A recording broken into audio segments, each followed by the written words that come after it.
Bonjour ou bonsoir, j'espère que tu vas toujours bien. Aujourd'hui, je vais te raconter l'histoire de Monsieur Grand. La 34e histoire. Tu les as écoutées, les autres histoires? Allez, c'est parti. Monsieur Grand était vraiment très très grand. Jamais on n'a vu quelqu'un de plus grand que Monsieur Grand. Et même jamais on n'a vu quelqu'un d'aussi grand que Monsieur Grand. Tu connais quelqu'un qui a des jambes aussi longues que celles de Monsieur Grand? En vérité, Monsieur Grand était tellement grand que ça lui compliquait la vie. Comme tu peux t'en rendre compte. Et il soupirait tristement. Ah, si seulement mes jambes n'étaient pas aussi longues. Un jour, il décida d'aller faire une promenade pour se changer les idées. Juste au moment où il enjambait un arbre, il entendit une voix. Une toute petite voix. « Bonjour !» C'était Monsieur Petit. Il était sous une marguerite. Et Monsieur Grand ne le voyait pas. Alors Monsieur Petit cria de toutes ses petites forces. « Bonjour !» Mais quand Monsieur Petit criait de toutes ses petites forces, il ne faisait pas plus de bruit qu'une mouche qui éternue. Au bout d'un certain temps, Monsieur Grand finit tout de même par l'apercevoir. « Oh, c'est vous !» dit-il d'un ton las. « Vous avez l'air bien triste, » dit Monsieur Petit. « C'est à cause de mes longues jambes. Elles me gâchent la vie. »« Oh !» dit Monsieur Petit. Monsieur Petit décida de lui remonter le moral. « Et si nous allions au bord de la mer ?» dit-il. Mais ce n'était pas facile pour Monsieur Petit. Comme si une souris pouvait marcher aussi vite qu'une girafe. Alors Monsieur Petit eut une idée. Une très bonne idée.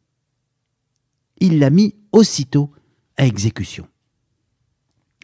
Avec ses longues jambes, Monsieur Grand arriva très vite au bord de la mer. « Allons nous baigner !» s'écria Monsieur Petit.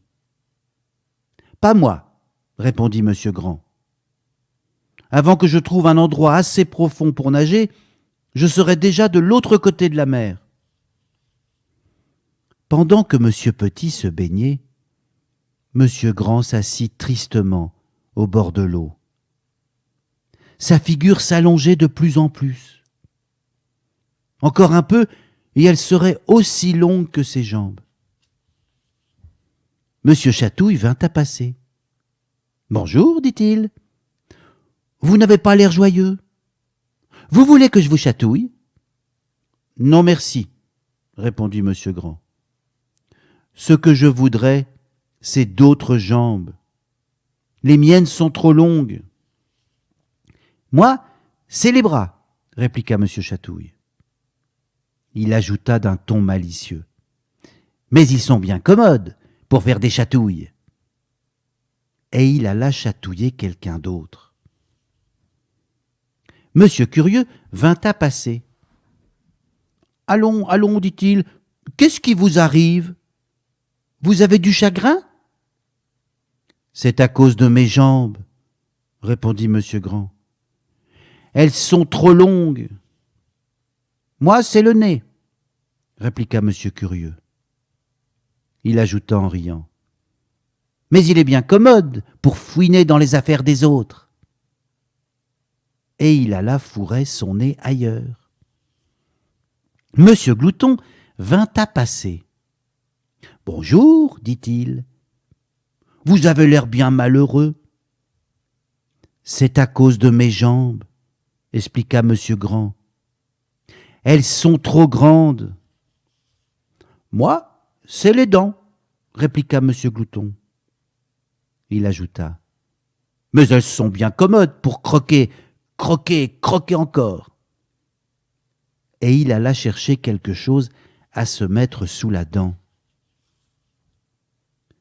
Monsieur Grand resta songeur. Il pensa au bras de monsieur Chatouille, au nez de monsieur Curieux et aux dents de monsieur Gourmand.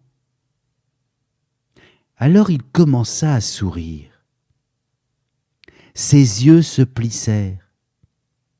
Puis il éclata de rire. Il regarda ses jambes, ses très très très longues jambes. Elles sont bien commodes pour marcher, s'écria-t-il. Et il rentra chez lui. En 4 minutes. 4 minutes pour faire 50 kilomètres à pied. Après sa baignade, Monsieur Petit revint sur la plage. Il n'y avait plus personne. Comment allait-il rentrer chez lui? Bravement, il se mit en route. Il devait faire 50 kilomètres à pied. C'était il y a 1 an.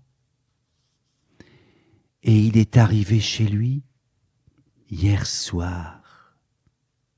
À bientôt.